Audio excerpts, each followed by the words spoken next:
Defence Minister led the briefing to inform citizens of their plans to keep them safe during these elections. She says they have a fit-for-purpose deployment plan that is ready for implementation, public facilities, national key points and other areas that are likely to be targeted. The JCPS cluster will ensure that the national and provincial elections, the 7th, will be conducted in a safe and secure environment. No one has the right to intimidate and prevent others from exercising their constitutional right to vote for a party of his or her choice. We want to send a clear message to the public that no incitement of violence, lawlessness, destruction of infrastructure, or barricading of roads will be tolerated. Anyone who participates in any form of criminal activity will be dealt with. It will be all hands on deck. The national and provincial joint structures of the JCPS cluster and the Independent Electoral Commission. Interdepartmental priority committees have been established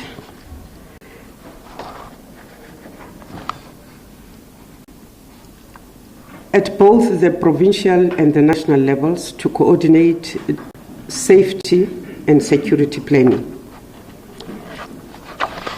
The General Election Security Plan, our law enforcement agencies have led in developing the National Security Plan, which has been approved by the ministers of the cluster.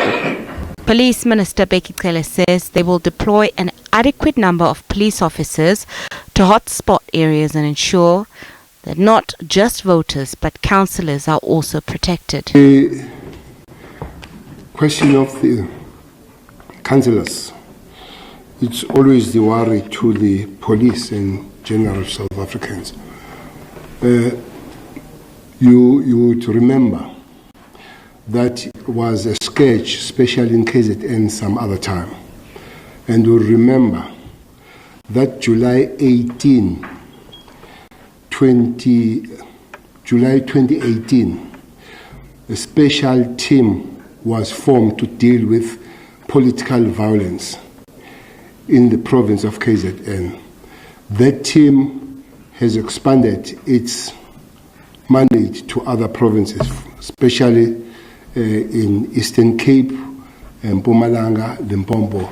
While International Relations Minister Naledi Pandor assured South Africans abroad that they would be able to cast their votes with no hassles. Arrangements have proceeded as per normal with respect to voting overseas.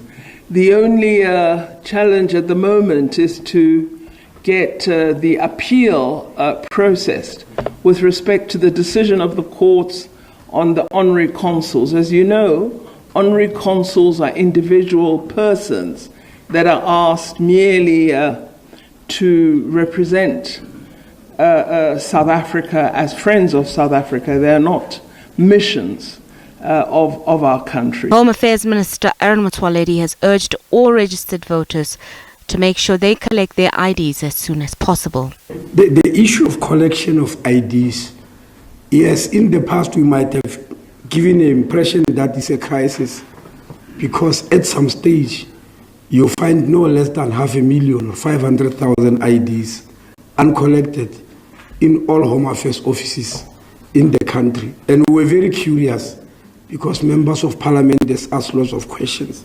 Why people apply for IDs and not correct them? We discovered that most of them are people who already have IDs, but they've got the green barcoded ID. They've now applied for a smart card. So they are not really in a hurry to come and collect because it's not that they don't have any identification. They were just modernizing their method of identification. Government communications will keep a close eye on social media for fake news meant to incite voters.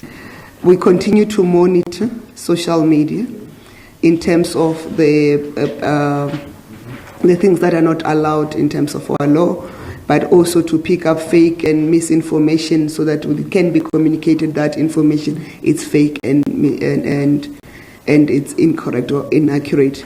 And I must clarify that work is done under the GCIS and not the state security agencies. Defence Minister Thandi Modise says all the security units are ready to ensure that the elections run smoothly without any violence. Nozintombi Mia, SABC News.